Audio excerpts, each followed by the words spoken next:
Okay, guys, so around August 15, 2025, Dan Ulasi, which is a chieftain of PDP, he said that only political fools take Tinubu for granted. P2B can face him. This was what he said August 15. And again, yesterday, this same man came out again and said that only P2B can defeat Tinubu.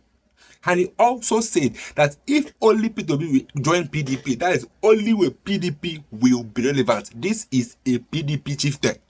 He knows the truth that PDP has gone down, that the only person that can revive PDP is P2B, and P2B will have more support if he joins PDP because they have 9 governors in PDP. They had 10 before Peter Mbadi they come to APC. Now they now have 9. So he said that P2B is the only person that can defeat Tinubu come 2027. Everybody knows this, but they fail or they are proven too stubborn. Because I don't see reason why the governor of Ebonyi State that is in southeast will come out and say that P2B does not have any supporter or obedient in Ebonyi State, which is a total lie. We all know that P2B have conquered the southeast. Even Obi came out and said that no matter how many people defect, that it does not have any effect on the southeast because he's so much confident that southeast people belongs to him, that we all are obedient. That's gospel truth. So guys, I'd like guys to take a listen and hear this man with this wonderful speech from Dan Ulasi, a chieftain of PDP, what he said about P2B and also the defection from PDP to APC. And they asked him numerous questions about this country, and then he explained this person that we are talking about, P2B, and also he explained Tinubu as our president. Take a listen, guys. Let me be with you guys in a minute. P2B, people are saying he should come back to the PDP. Why should he come back to the PDP? Well, what I'm saying that politics everywhere in the world is not a function of statistics. In terms of, if you look at what is going on in America, if America is not a stable country, Trump had run the place down. America is almost going. In fact, the news in America now is about this log of what is happening in Gaza. That's trying to give Trump a new beginning. But the disaster in America, his spoken words, you cannot believe this is a country over 250 years in democracy. It all talks like a talk. So sometimes you look at America, you have sympathy for Nigeria. You know, if they are that, horrible at that level, we're emulating them, and you don't see any standards they keep. The only thing that if you see a Democrat, you say Democrat, you hardly hear this moving from here to there. But the nature of governance is nothing exciting for one to copy. Not when you look at Trump. That's nothing to talk about. So what do you think can make P2B excel in 2027? Okay, look at this way. In the last election, if I tell you honestly, P2B won that election, 2023. I can privately, authoritatively say so. He had 6.something million votes. Atiku had 6.something million votes. The president won with 8.something million. Even after all the nonsense that happened in Lagos State. And most places in the north, they suppressed his vote. And I did warn him. In fact, about 4 weeks ago, he was in my house in Enugu. I said, nothing has changed. People are prepared to vote for you, but you have to be prepared to take care of them to protect your vote. If you don't protect your vote, you're not going anywhere.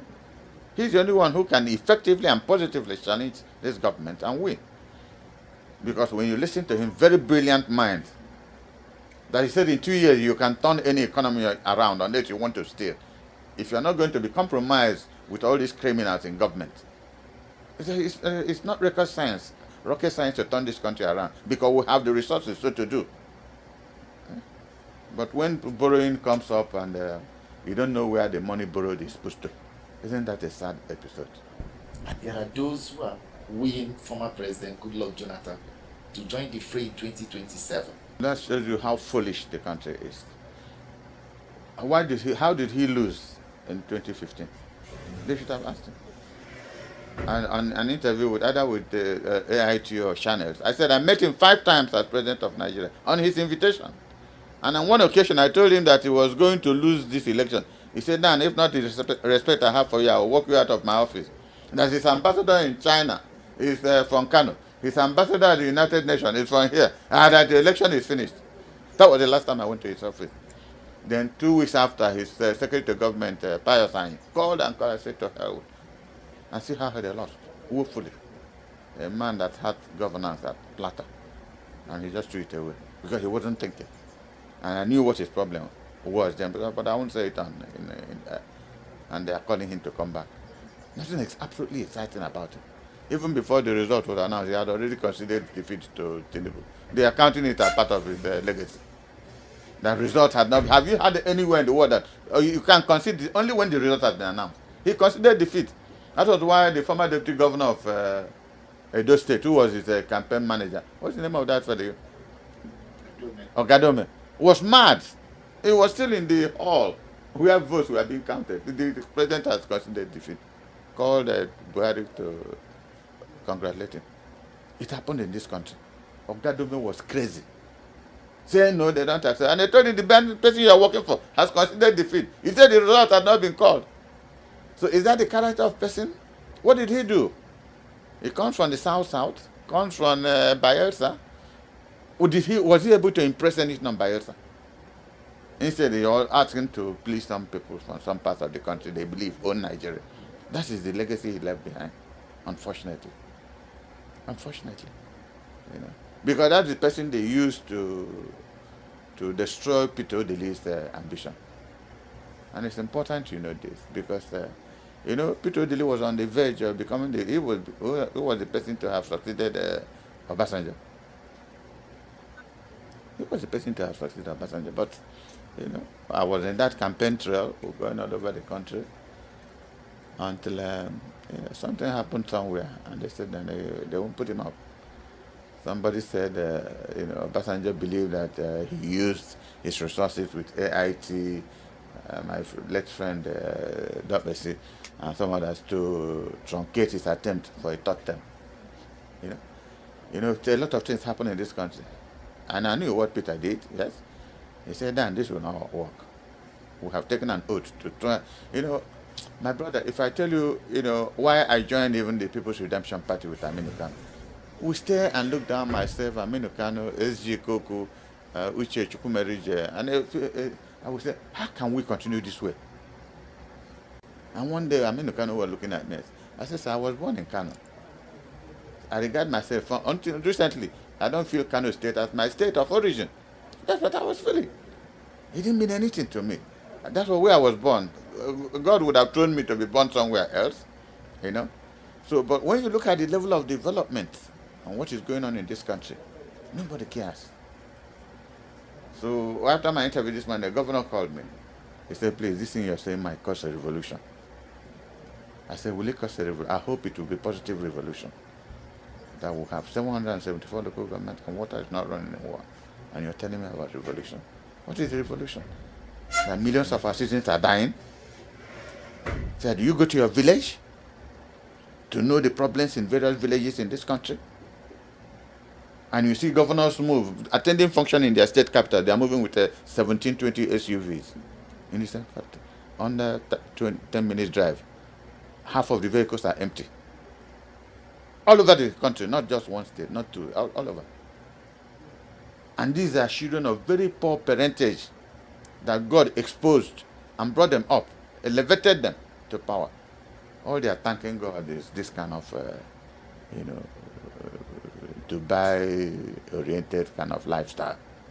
You made reference to third term agenda, but recently, former President Obasanjo denied ever seeking for a third term and even went ahead to say, if anybody has an evidence. How do you have evidence? Well, he's right to say that because you won't have any evidence.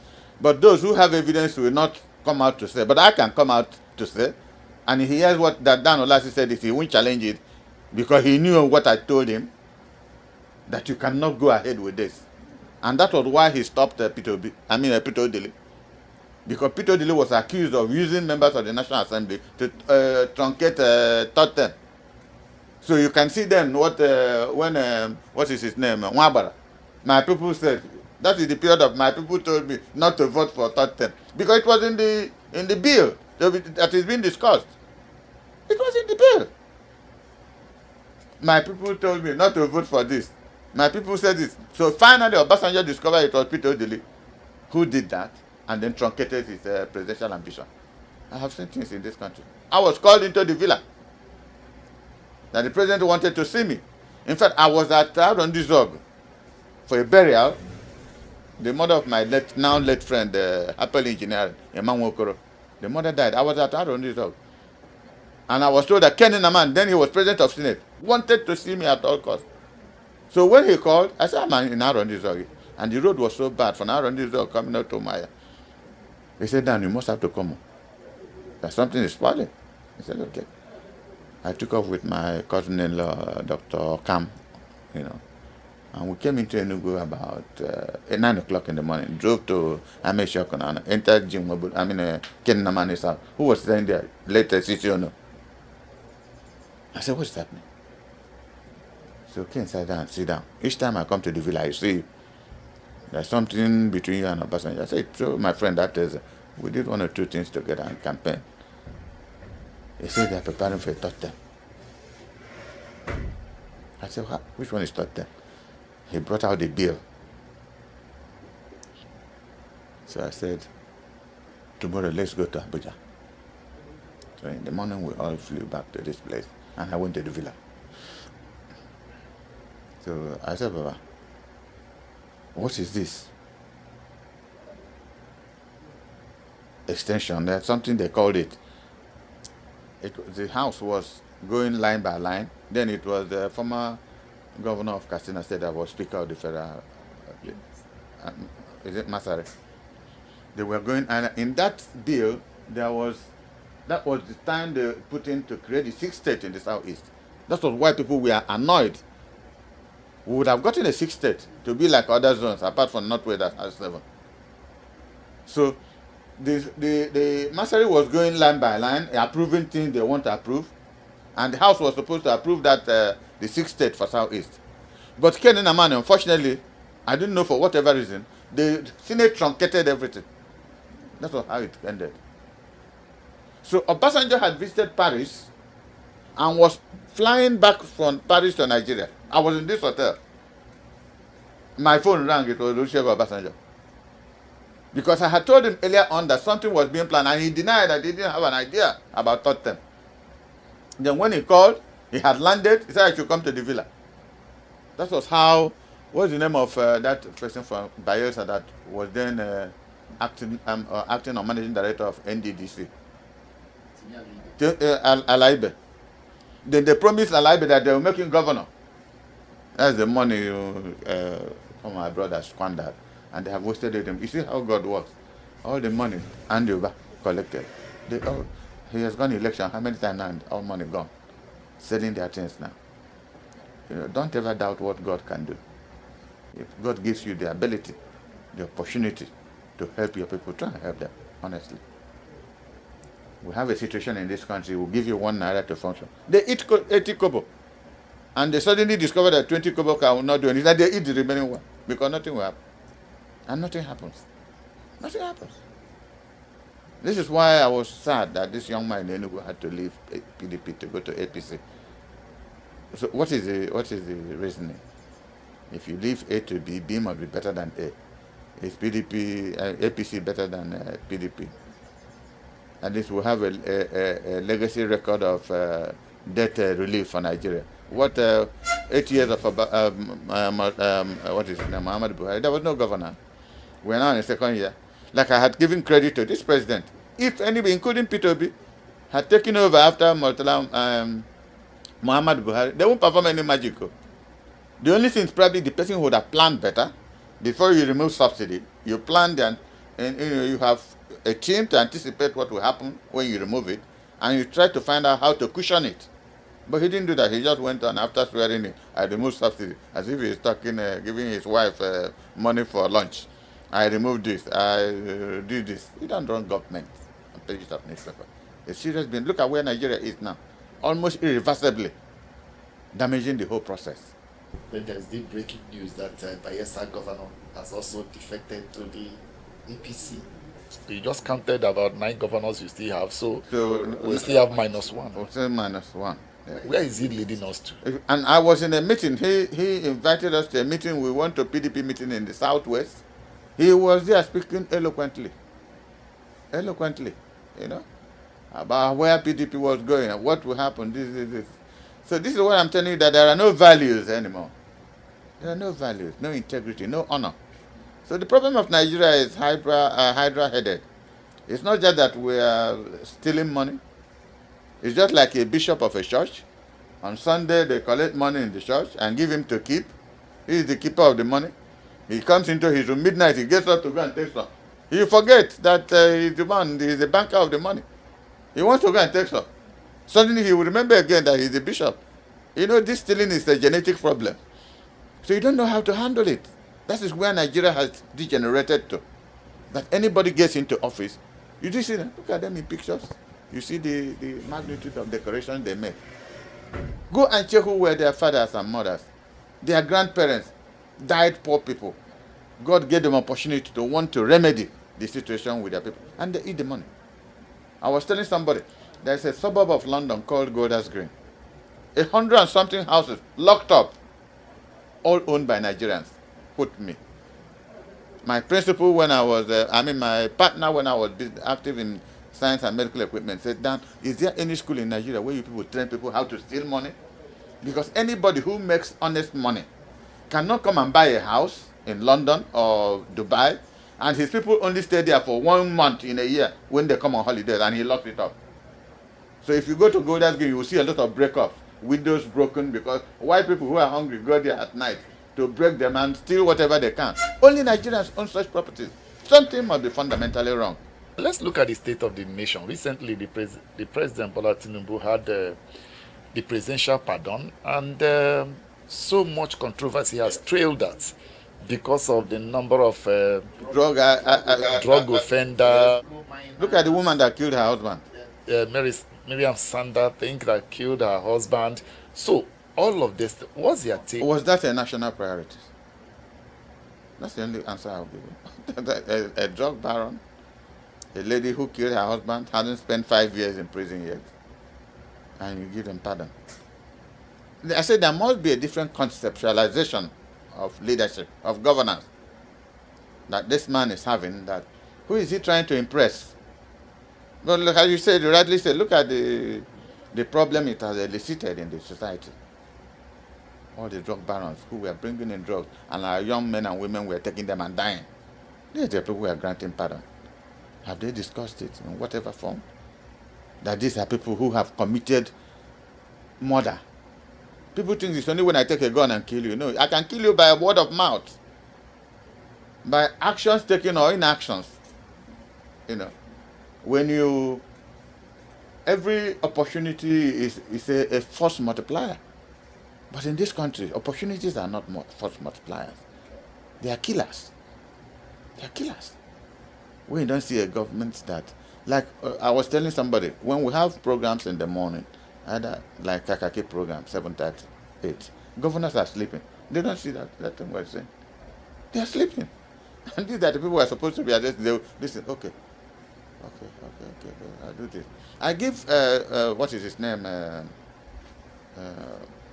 Former president, what is the one we call that is trying to come back again? Jonathan. It was, I had a program on AIT. What delayed me was that Dr. said, come over, let us have a cup of tea. I said, no, the flight going to Enugu, I will miss it.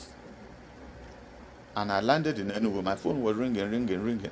I said, who is this number? This number I don't understand. And I answered. He said, my name is Dr. What is this one that working with the AIT now? He was chief press secretary to Jonathan. Dr. Abati, Ruben Abati.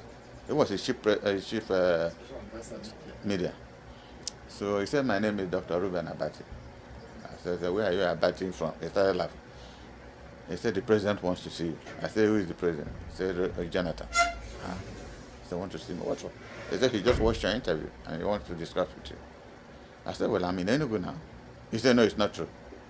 Because I just left their office, moved straight to the airport, joined the 10 o'clock flight, and like that, 30 minutes I was in Enugu. He said, no. I said, do you know anybody at the airport? He said, yes, they have security people. I said, tell them I'm still waiting for my luggage. My luggage hasn't come out. So the chief security officer came out. And then I told him what was happening. And they called him. He said that he's in front of Chief Ulasi. And they couldn't believe it. And after that, Jonathan went to Jerusalem. Go and check and see the history of this period. He went for Jerusalem. He stayed 2 weeks. When he came back, they called me again. I came into his office.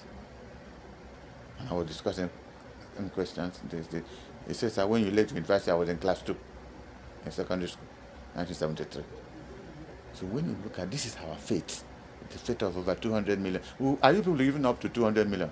A country that tells itself falsehood. If you are married and your wife has 4 children, you know that the first truth you tell yourself is your number of children. That after your children, your wife, then you start thinking of your, if you are lucky, you have siblings with the same parents. This is how you start, distributing whatever resources you have. But a country that begins to tell itself lies about the number of people it has, don't you think that we are in a disaster already? Because we are using numbers to share money. So we have numbers that not. I was telling somebody, if we are up to 200 million in this country, there would have been riots in the streets because there's so much hunger. When we did 1979, Aminu Kanu ran for presidency. I was director of campaign for Aminu Kanu, national director of campaign. So he ran for presidency. We said we were in his house in Kanu and doing calculation how we seize power. So we designated we win about 4 states in the north, 1 or 2 others in the east. I said, okay, that Kanu had then 6.something million registered voters. That if we get 3 million, the most popular human being in northern Nigeria then was Madam Aminu Kanu. We calculated between Kanu, Kaduna, and Borno that what will happen is that we will have a runoff with Shagari. My brother, Mbakwe, Zik, had 990-something thousand votes in Imo alone. In Kano, Aminu Kano had 800-something thousand with 6.something million registered voters. And I asked in a meeting, did they lie overnight? SG Gogo bent his face. I said, SG, you remember our calculation now? They have in fact told me to look for the ministry I will manage, that they know I'm a revolutionary, where we'll help the poor. I said we couldn't beat Zeke. The number of votes he had in Imo with about 3.something million registered voters, 6.something million registered voters. For a popular, loved son of Kano State, we were expecting 4 to 5 million. That they will be voting until it is the money. 800-something thousand, that's what Aminu Kano had in Kano. Zeke had 900-something in Imo. Don't you see the dishonesty in falsehood, in saying whom we are? So if you tell yourself the first lie that you have 10 children instead of 4, don't you see that it doesn't hold? And then, of course, the outgone INEC chairman, how would he assess it?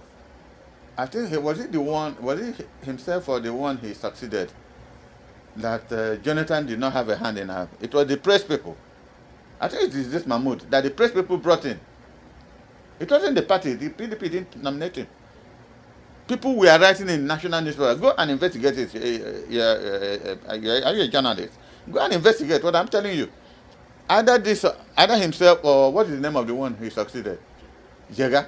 It's either Jega or himself that the government, PDP government, did not appoint. It was the press people and all these bodies, whatever they answer, that continued this and brought out the name of either Jega or whichever one of them. That's how it emerged. So we went on a meeting and I said, in a country where the only way you win is by rigging, people, the ones people vote, we started hearing new languages of glitches. New languages come out when there is problem in Nigeria. You have 2 major elections in a day, one of National Assembly and presidency. The National Assembly is sent, and the other one is caught up with glitches. There were a lot of transformations they proposed. These beavers and that supposedly to help make the electoral process a lot more understanding, a lot more honest, a lot more transparent. But did it achieve that? I doubt if it achieved that. Because the election that brought Tinubu was neither here nor there.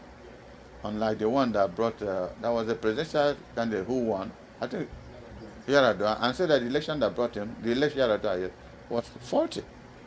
You know, he said that. That was the only human being that admitted the dishonesty that brought him to power. But not today anymore. Not today. If you look at my friend, well, I call him friend, President of Senate, you don't know where he's coming from. That is one that is again very pathetic. You know, I don't talk to him anymore. He sent me one function. I said, don't get closer. Because I remember one night, I was in the villa when Obasanjo was president. 2 a.m. Myself and the former chairman of NOA, and that's Idi Farouk. So by 2 a.m., Obasanjo came out. We were seeing some people. They left. He said, Dan, I said, sir. I said, you'll be the last I will see. I said, okay, sir. He called Idi Farouk. He was finishing with Idi. 2 a.m. Who was walking in? Former governor of Akwa Ibom State, Victor Atta. Now, Victor Atta had planned for his son-in-law to succeed him. They had finished the primary. But the person who won the primary was the now Senate president. What is his name? Akpabio. Quote me on this. The person who won the primary was Akpabio. Okay. How did I know?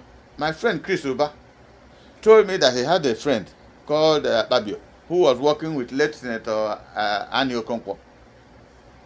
So between himself, this Senate president, and the person now, the executive secretary of Southeast Development Commission, Sylvester Okonkwo, two of them were there like this. He's the one who put Sylvester in this position now.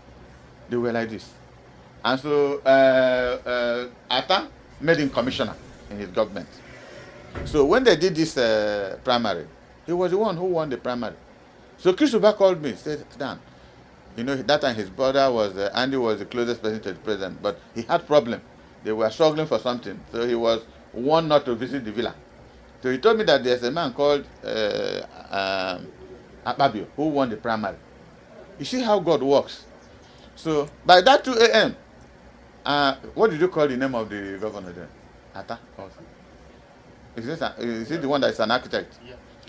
Victor Atta. Victor Atta. He came in and was briefing our Obasanjo that they had a beautiful primary, that one young man won. I was just laughing. Obasanjo said, Dan, why are you laughing? I said, because he's telling you falsehoods, sir. The person who won is one lawyer called Akpabio. That the person he's telling you that won is his son-in-law. Hey! Obasanjo shouted. He said, get me Amadu Ali, who was then our national chairman. He said, sir, got me to call Amadu Ali by this time. He will kill me in the morning. Then he told Andy to get him on telephone. They got him. He said he should just come into. By 2:30, Amadu Ali was in the villa. Every person that got involved in it are still alive. I'm mentioning names. And then Amadu Ali, President Obasanjo asked Amadu Ali, who won the primary in Akwa Ibom? He says it's what's the name of this Senate? Akpabio. Not his son-in-law. The one he put his name is his son-in-law. Obasanjo nearly locked him up. If not for immunity, he nearly locked Victor Atta up. Only once, I didn't know once, something happened. Yes, when this Sylvester lost his uncle, we were at Ojoto doing burial, and that was the first and last time I met the Senate president today. Given the little you know about the Senate president, at least from very beginning that you know, how would you assess his performance as Senate president? It's a disaster. For me, it's a disaster. What has he done that singles him out as a good performance? What has he done? When I remember how, as minority leader in the House representing us, Akpabio, they started charging him for stealing. Then they called him to London. I didn't know who was that. I didn't know who. They went to London, came back, and moved over to the other party. That's how it started. Is that an honorable position you want me to think of? What do we be doing? They always stamp, rubber stamping whatever the government wants them to do. Have you seen anything extraordinary? Have you seen any serious debate in the National Assembly today in the interest of the common man? If you have, just tell me. I'll be ready to apologize. But I haven't seen, every time you see them. Who was the one who said that anything the man brings, they will they will approve it. In this country, we have seen a former chairman of Nigerian Labour Congress, a former governor, a former this, who said that if you join APC, your sins will be forgiven. Be an armed robber, come to APC. That's what Oshomole tell Nigerians, told us. And today he's a senator again in Federal Republic of Nigeria. And he said we have hope. There must be a democratic revolution. How it will come, I don't know, but it will come. By the grace of God. That the vision that the Lord gives me, it will come. Nigerians cannot continue suffering this way. In the land of plenty, people are dying everywhere. In all of this, do you think our democracy is threatened? Well, if I said threatened is you're being simplistic. There's no democracy. Something that exists is threatened. But if something does not exist, how can it be threatened? There's no democracy. We have civil rule, not democratic practice. All we have in Nigeria is civil rule, changing one civilian to the other. The process of democracy is a very complicated thing, and Nigerians are not in a position to adhere to the rules and processes of democracy. Yeah. Because people who have become genotypically and phenotypically corrupt cannot run democracy. You know, democracy is it's just like you're looking at, this is the governor of Delta State, he's speaking. That is what democracy is. There are two people there. His ADC is standing behind him. They cast a vote. There are 2 votes. But in this country now, they cast a vote. They will write that those 2 people are 20. And somebody who calls himself a neck official will sign that they are 20. If you talk, they will kill you. 2 people. Look at governor. Look at his ADC. There's a vote now. 2 people voted, and they will write it 100. That's what you are. That's what you call democracy. What is the role of judiciary in all of this? They had now. This is now the Nigerian earthquake, the Nigerian disaster is judiciary process. You know, the executive and legislative arms of government hitherto, I thought was the only scandalous aspect of Nigeria.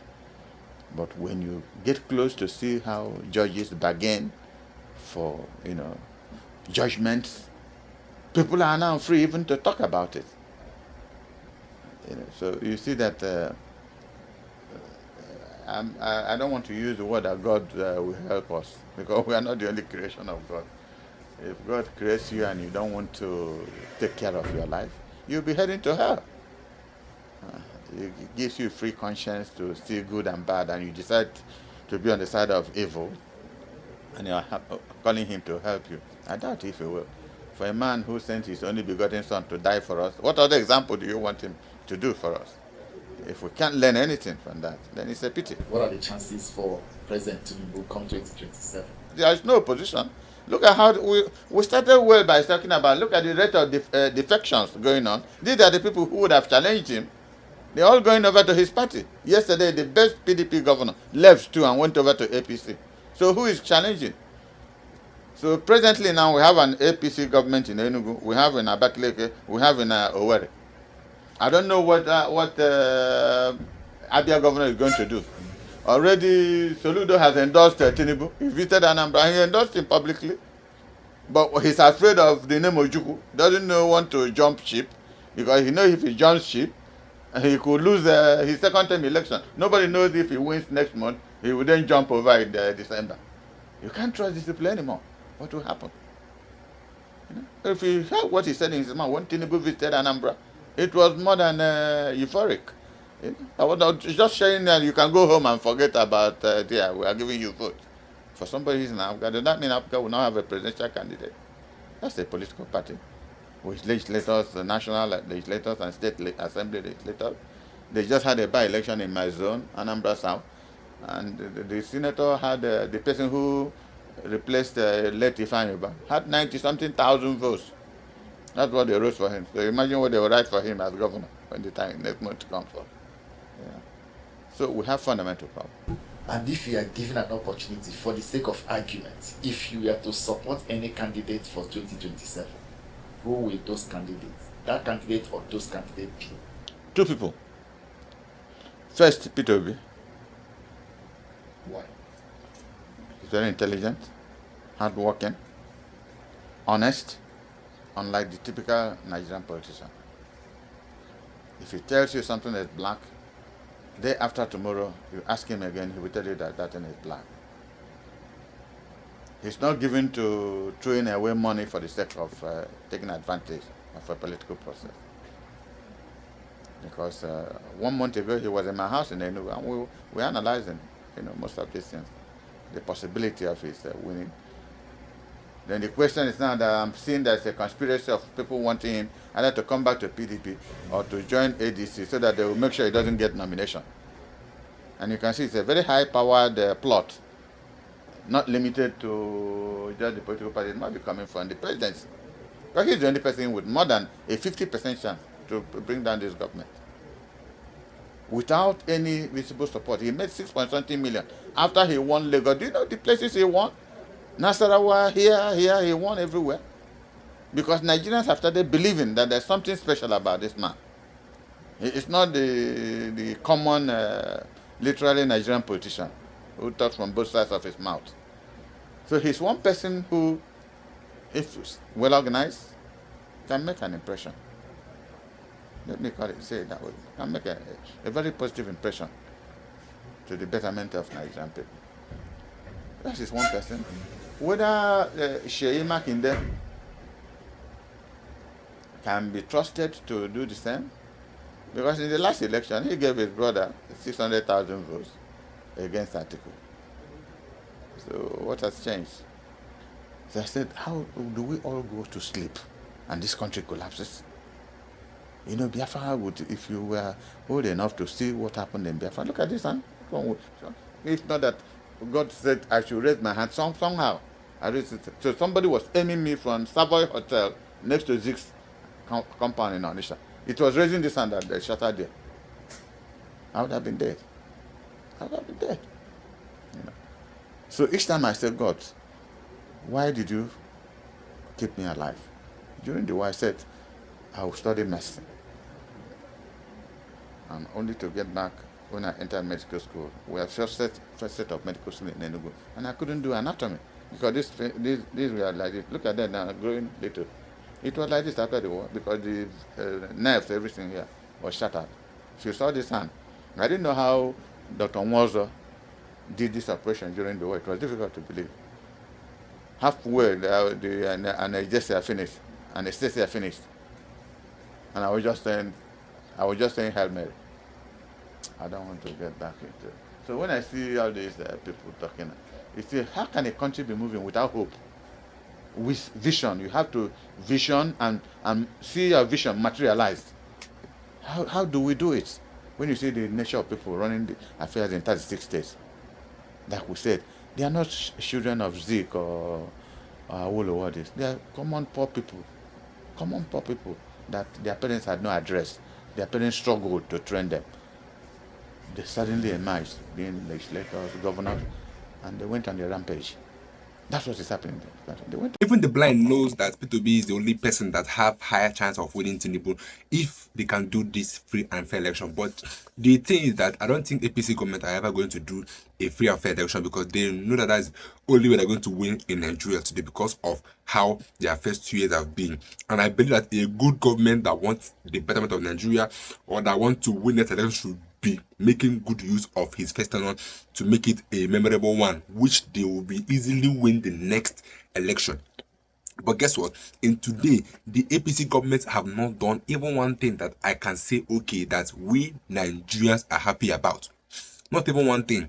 But yet, they're in their 2 years talking about the next election that will hold in the next 2 years without even doing anything in their first 2 years that will make Nigeria say, okay, we want this government to continue because they've done marvelously well. Nothing of such have happened in Nigeria ever since APC came into office for 10 good years, since the time of Buhari, now to Tinubu. And they're looking for the way that they're going to make every governor in Nigeria to enter APC. They want to make Nigeria to be a one-party state. That is their plan. Because ADC chieftain exposed this, that the APC have a plan of making Nigeria a one-party state. That means everybody will be in APC because that is what is happening. PDP is going down day by day because everybody is defecting from PDP to APC. what is really going on is because they want to use the influence of APC to win the next election for a second term, because that's the only way they feel that they can win, because they've done nothing for the government or for the state that they are leading. So they know fully well that if they should do this election free and fair, that they stand no chance, because they've not done any quality thing for their people that are leading. So people will not want them to rule again, so they want to go to APC, where it will be easy for them to rig the next election and still remain in office for second term, because assuming they are doing the nice things or doing things that the people are happy about, then there is no need of being scared of the next of second term. Because if you do well, they will give you second term. P2B, when he was governor of Anambra State, after first term, he did well. They have to beg him to come and start the second term, which he did, and then he won the election. It's very simple. In your first tenure, if you can do well, then be guaranteed and be assured that the next second tenure you're going to win it. But in government today, most of them are not doing the right thing, but they are scared that they're going to lose in the next election. So they want to look for a possible way, which is joining APC, because they know that APC is the only way that they can win the next election. This is Nigeria. Welcome to Nigeria. So if you're new to my channel, you can subscribe. It's your boy again, Kids World. I'll see you guys in my next video.